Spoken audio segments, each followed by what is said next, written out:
The big old clock in my office showed 3:47 in the morning when my phone rang.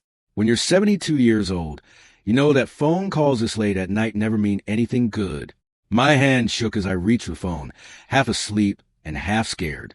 The phone number was hidden. Hello. Silence. Then I heard breathing, rough and desperate. Dad. The voice was weak, almost a whisper. Dad, please. I need you to open the door. I'm so cold. My blood felt like ice. That voice. I knew that voice better than I knew my own. Thomas. I whispered, my throat tight. Thomas, is that you? Please, Dad, just open the door. The phone went silent. I sat frozen in my leather chair, the phone still against my ear. This wasn't possible. This couldn't be real. Thomas had been dead for 4 years. 4 years, 3 months, and 16 days. I had counted every single one. My son had died in a boat accident on Lake Superior. They never found his body. The Coast Guard said the water currents there were really strong and dangerous. They found his jacket, his wallet, and his shoes on the boat, but Thomas himself was gone, swallowed by that cold, dark water. And now he was calling me, asking me to open the door. I stood up slowly, my body aching. The wood floor was cold under my bare feet as I walked toward the front of the house. Each step felt like I was walking through fog. This had to be a dream. Or maybe my sadness had finally broken something in my brain. For years of feeling sorry, of feeling guilty, of asking what if, finally cracking me open. But when I got to the front door, my hand hanging over the lock, I heard it, a knock, soft and unsure. Dad. The voice came through the door, quiet but clear. Please, I'm freezing out here. I unlocked the door with shaking hands and pulled it open. The porch light showed a person standing in the rain. Young, maybe late 20s, so completely and shaking hard. Dark hair stuck to his forehead, wearing clothes that were too big for his thin body. But it wasn't Thomas. The face looked similar, heartbreakingly similar. The same sharp cheekbones, the same deep eyes. But this person was younger than Thomas had been. And when those eyes met mine, there was fear there that made my chest hurt. I'm sorry, the stranger said, voice breaking. I'm so sorry. I didn't know where else to go. They're looking for me, and I'm so scared, and you're the only family I have left. Who are you? I managed to ask, though my voice sounded strange and far away. My name is Ethan. He swallowed hard, rain streaming down his face. Ethan Morrison, and I think I'm your grandson. Before we go further, tell me where you're watching from right now and what time is it there? I need to know I'm not alone in this. I stepped back, letting him in. What else could I do? He fell onto my hallway floor, shaking so hard his teeth chattered. I grabbed blankets from the hall closet, wrapped them around his shoulders, then went to make tea. My hands wouldn't stop shaking as I filled the kettle. A grandson. Thomas had never mentioned having a child.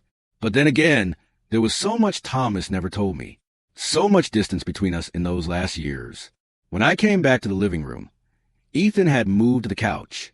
He held a cup of tea like his life depended on it, steam rising between us in the dim lamplight. You need to tell me everything, I said, sitting in the chair across from him. From the beginning, Ethan took a shaky breath. I never knew about Thomas. Not until 6 months ago. My mother, Rebecca Morrison, she died last year. Cancer. Before she died, she told me the truth. That my father wasn't the man who raised me. That my real father was Thomas Bennett. And that he died before I was born. The name Rebecca Morrison meant nothing to me. I tried to remember it from Thomas's past, but couldn't. She said they met in Thunder Bay. Ethan continued. Summer of 2000. She was working at a boat dock. He was there with friends. They dated for a short time, and when she found out she was pregnant, Thomas was already gone. She tried to find him, but by then he had moved and changed his phone number. She eventually gave up, married someone else, and raised me thinking that man was my father. That would have been the summer before Thomas's last year at college. He had spent that summer up north, supposedly working at a fishing place. I remembered because it was one of the few times he seemed happy during those years. One of the few times he called me often, excited about the wilderness and the freedom. Why didn't she tell you sooner? I asked. She wanted to. Ethan's voice cracked. But her husband, the man I called Dad, he made her promise never to. He was controlling and mean sometimes. After he died 3 years ago, she still kept the secret. I think she was ashamed. Or maybe she was protecting me from something. I don't know. He set down the tea and pulled something from his jacket pocket, a photograph, damaged by water, but you could still see it. He handed it to me. My breath caught. There was Thomas, younger than I'd seen him in years, standing on a dock with his arm around a pretty blonde woman. They were both laughing, the summer sun bright behind them, and in Thomas's eyes, there was something I hadn't seen in a long time, joy.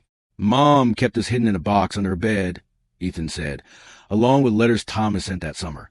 He did care about her, but then he just stopped writing and stopped calling. She never understood why. I knew why. That fall, Thomas had started dating Vanessa, beautiful, rich Vanessa from one of Toronto's wealthy families. She had swept into his life like a hurricane, and suddenly everything else disappeared, including, apparently, a woman named Rebecca in Thunder Bay. You said someone's looking for you, I said, forcing myself to focus. Who?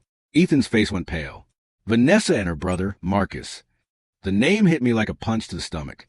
Vanessa, Thomas's fiancée, the woman he had been planning to marry when he died. I don't understand, I said slowly. After Mom died, I want to know more about Thomas. I tried to find information and reached out to people who knew him. That's when I found Vanessa. She lives in Toronto, married now with a different last name. When I called her and told her who I was, she seemed shocked but also interested. She invited me to visit and said she had things of Thomas's that I should have. Ethan's hands clenched into fists. But when I got there, everything felt wrong. She kept asking questions about what my mother had told me and what papers I had. Her brother Marcus was there, too, and the way they looked at each other, it was like they were talking silently, planning something. Planning what? I don't know, but I heard them talking after I went to bed. Vanessa said, if he finds out what really happened, everything falls apart. And Marcus said, then we make sure he doesn't find out. We deal with him the same way we dealt with Thomas. The words hung in the air like smoke. Deal with him the same way we dealt with Thomas. What are you saying? I asked, though ice was already forming in my body. I'm saying Thomas didn't die in an accident. Ethan met my eyes, and I saw fear there, but also certainty. They killed him, and now they want to kill me, too. I wanted to dismiss it. Wanted to tell this boy he was paranoid, traumatized, imagining danger where there was none. But something in his eyes stopped me. Something in the way my own gut twisted told me he might be right. I ran, Ethan continued, climbed out the window, and just ran. I've been moving for 6 months, staying hidden, paying cash for everything. But they keep finding me.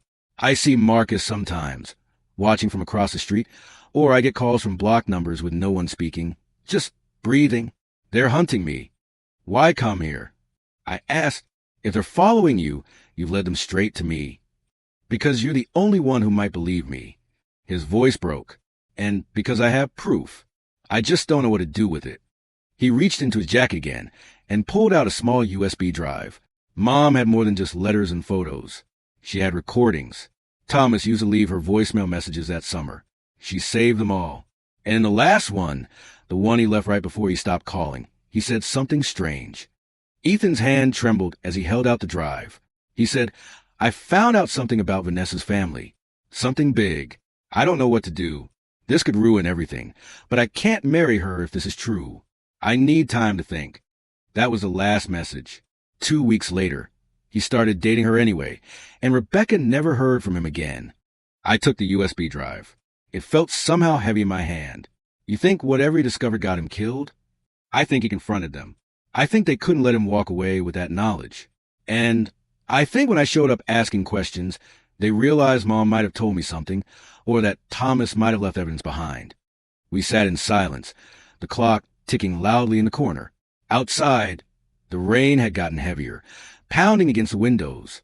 Every sound made Ethan jump. We need to call the police, I finally said. With what proof? A recording from 24 years ago where a dead man says he found out something? They'll think I'm crazy. And Vanessa's family, the Hartfords, they have connections everywhere. Her father was a judge. Her uncle is a court justice. They'll make this disappear, and me along with it. He wasn't wrong. I'd seen firsthand how the Hartfords worked. After Thomas died, Vanessa had taken over everything. The funeral plans, the property, even going through his apartment and packing his belongings. At the time, I'd been grateful. I was drowning in sadness, barely able to function. She had seemed like a blessing, handling everything smoothly and efficiently. But now, in the cold light of 3 a.m., with this desperate young man in my living room, I wonder what else she'd been handling, what proof she'd been destroying. My son kept journals. I said slowly, a memory coming back. He was careful about writing down everything. After he died, Vanessa said she'd gone through his apartment and hadn't found any. But Thomas had been keeping journals since he was 15. There's no way he suddenly stopped. Ethan leaned forward. Where would he hide them? I don't know, but maybe. I stood, wincing as my knees hurt. Follow me. I led him upstairs to Thomas's old bedroom. I kept it exactly as it was, unable to bring myself to change anything. His college textbooks were still on the shelves, his hockey trophies on the dresser, his old laptop gathering dust on the desk. Vanessa gave me his newer laptop, I said, moving to the closet, the one from his apartment. But this was from his college years. I don't even know if it still works. I pulled the laptop out, brushing off dust. Thomas was worried about his privacy. Even as a kid, he used to hide things in the strangest places. We brought the laptop downstairs and plugged it in. To my surprise, it turned on, though the battery was dead long ago. The screen glowed to life, asking for a password. Any ideas? Ethan asked. I tried Thomas's birthday. Nothing. His middle name. Nothing. Then on impulse, I tried Rebecca 2000. The screen unlocked. Ethan's sharp breath matched my own surprise. Thomas had kept her close. Even after all those years, even after Vanessa, the desktop was organized carefully. Folders labeled by year and type. I opened the one marked Personal 2004 and found what I was looking for, journal entries, dozens of them, all carefully dated. I scrolled to August 2004, right before Thomas died. The entries became frantic, the timestamp showing he'd been writing at all hours. August 3rd, 2004, 11:47 p.m.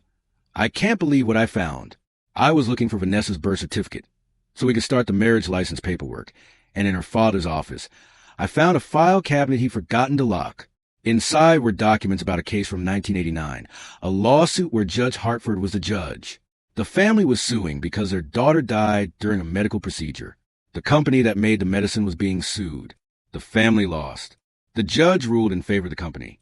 But these documents show Hartford received $500,000 from the pharmaceutical company 3 months before the trial. It's all here. Bank transfers, coded messages, everything. Vanessa's family fortune, their house, their lifestyle, it's all built on corruption, on a bribe that let a company get away with killing someone. I kept reading, my hand shaking. August 10th, 2004, 2:33 a.m. I confronted Vanessa tonight, showed her the documents. She didn't deny it. She said her father did what he had to do to protect their family's future. She said the girl who died would have died anyway, that the money wouldn't have brought her back. She's wrong. She has to be wrong. But when I said I couldn't marry into this, that I was going to report it, she changed. Her face went cold in a way I've never seen.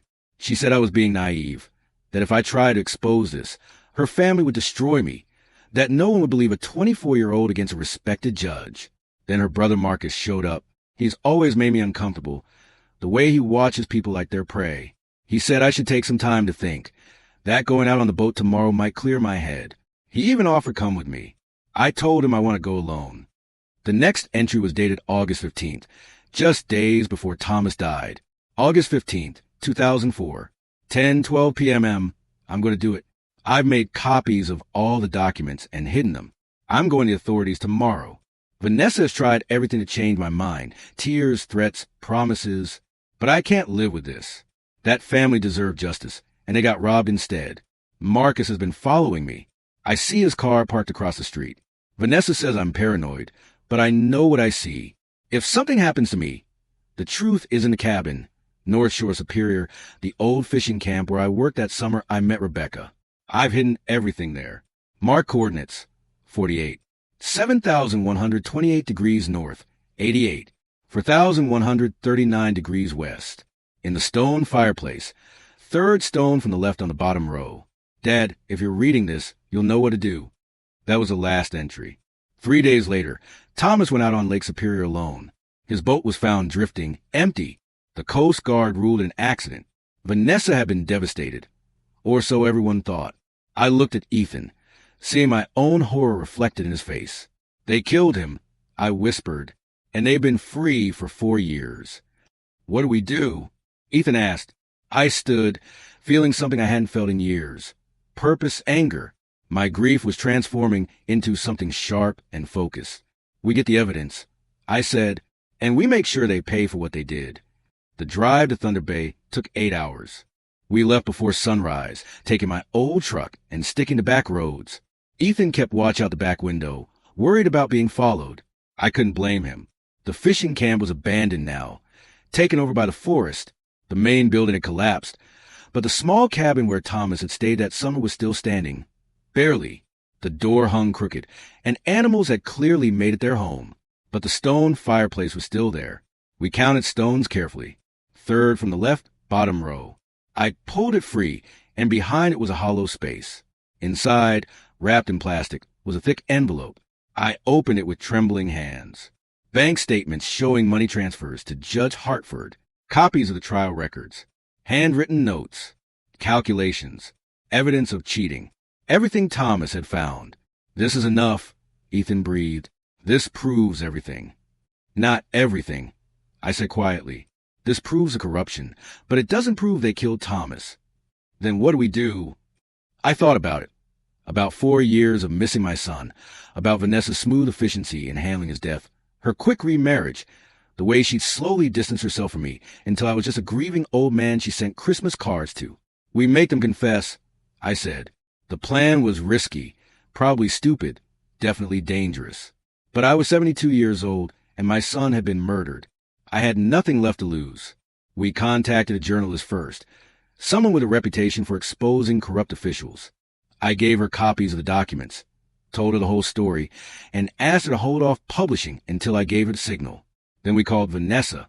Mr. Bennett, she said, her voice smooth and sympathetic as always. What a surprise. How are you? I need to see you, I said. There's something about Thomas the first need to discuss. Something I found. There was a pause. Of course. When would you like to meet? Tonight, at the house. Just you and Marcus. Another pause, longer this time. Marcus? Why would Marcus need to be there? Because what I found concerns both of you. I could almost hear her mind working, thinking, we'll be there at 8. Ethan and I spent the afternoon preparing. We set up his phone to record video, hidden on a bookshelf with a clear view of the living room. We made sure we had an escape route planned. And we waited. They arrived exactly at 8 o'clock. Vanessa in an expensive suit despite the evening hour. Marcus behind her in dark jeans and a leather jacket. He still had that predatory look, eyes constantly scanning, looking for threats. Thank you for coming, I said, pointing to the couch. Please sit. Vanessa sat gracefully, crossing her legs. Marcus remained standing, positioning himself near the door. You said you found something? Vanessa asked. I found my grandson, I said simply. The color drained from her face. Marcus's hand twitched toward his pocket. Ethan stepped out from the hallway, where he'd been waiting. Hello, Vanessa, he said quietly. We need to talk about Thomas. What happened next was chaos. Marcus lunged for Ethan, but I'd expected that. I'd positioned myself between them, and for once, being an old man worked in my favor. Marcus hesitated, not wanting to hurt me, giving Ethan time to dodge behind the heavy desk. Stop, Vanessa said sharply, and Marcus froze. She stood slowly, her composure cracking. What do you want? The truth, I said, about what really happened to Thomas. He died in an accident. But her voice shook. You know that. I know what you told everyone. But I also know what Thomas found. The documents about your father, the bribe, the corruption. Her face went white. You don't know what you're talking about. The hell he doesn't, Marcus growled. I told you we should have dealt with this years ago. Should have made sure every copy was destroyed. Shut up, Marcus, Vanessa hissed. But Marcus was done. For years of holding the secret, of watching his sister pretend to grieve, of living with what they'd done, it was all pouring out. Thomas wouldn't listen to reason, Marcus said, his voice hard. He was going to ruin everything, destroy Dad's reputation, bankrupt the family. All for what? Some dead girl from 20 years ago? So yeah, I took care of it. I followed him out on the lake, made it look like an accident. He went overboard, and I made sure he stayed there. The words hung in the air. Vanessa's face was white, realizing what Marcus had just confessed. You're recording this, she whispered, seeing Ethan's phone on the shelf. Yes, I said, and it's backing up to cloud. Even if you destroy it, copies are already with the authorities and the press. Vanessa lunged for the phone, but Ethan was faster. He grabbed it and backed toward the door. Marcus moved to block him, and that's when things got violent. Marcus grabbed Ethan by the collar and slammed him against the wall. The phone clattered to the floor. I shouted, trying to help, but Marcus pushed me aside easily. I fell, my hips screaming in pain. But Ethan was Thomas's son. He had his father's determination. He brought his knee up hard, hitting Marcus's stomach. Marcus doubled over and Ethan ran. I heard sirens and beautiful wailing sirens. The journalist I contacted hadn't waited. She called the police the moment I told her we were confronting them, wanted to make sure we had backup. Officers poured through the door. Marcus tried to run but didn't make it past the porch. Vanessa stood frozen, her perfect composure finally shattered. "It wasn't supposed to be like this," she said, more to herself than anyone. "Thomas was supposed to understand. He was supposed to choose me. He chose what was right," I said, pushing myself up despite the pain. "That's why you killed him." The trial took 18 months. The documents Thomas had hidden were enough to reopen the 1989 case. Judge Hartford's corruption was exposed. He died of a heart attack before he could be sentenced. Marcus was convicted of first-degree murder, life without parole. Vanessa was convicted as an accessory after the fact and conspiracy. 20 years. The family whose daughter had died in 1989 finally got their justice, though it came decades too late.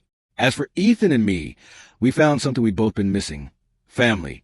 He moved into Thomas's old room and started college in Toronto, studying law. He said he wanted to fight for people who couldn't fight for themselves, the way his father had tried to. Some nights we sit on the porch, and I tell him stories about Thomas. Not just the end, but the beginning and middle, too, the good parts. The time he won his first hockey game and insisted on sleeping with the trophy. The summer he learned to sail and nearly flipped the boat showing off. The way he called me every Sunday from college, even when we had nothing important to talk about. Ethan never got to meet his father. But through these stories, through the journals, through the life we're building together, Thomas lives on. The lessons from all of this, they're not simple. But if I had to share what I've learned, it would be this. Trust your instincts when something feels wrong. Thomas knew the truth, but doubted himself when Vanessa pushed back. That hesitation cost him everything. Don't let grief blind you to injustice. For 4 years, I believed a lie because it was easier than questioning it. I let the people responsible comfort me while they hid their crime. Family isn't always blood, and blood isn't always family. Vanessa and Marcus shared Thomas's life, but they took it. Ethan shares his blood, and he's fighting to honor his memory. And most importantly, speak up. Thomas found evidence of corruption and planned to report it. If he'd acted immediately instead of confronting them first, he might still be alive. Don't be like me. Don't wait 4 years to seek the truth. Don't be like Thomas. Don't give the guilty a chance to silence you. And don't ever let someone tell you that justice doesn't matter because too much time has passed. It's never too late to fight for what's right. The rain has stopped now. Ethan is asleep upstairs in his father's room. And for the first time in 4 years, I can close my eyes without seeing Thomas's face disappearing beneath dark water. Because now I know the truth. And the truth, painful as it is, has finally set us both free.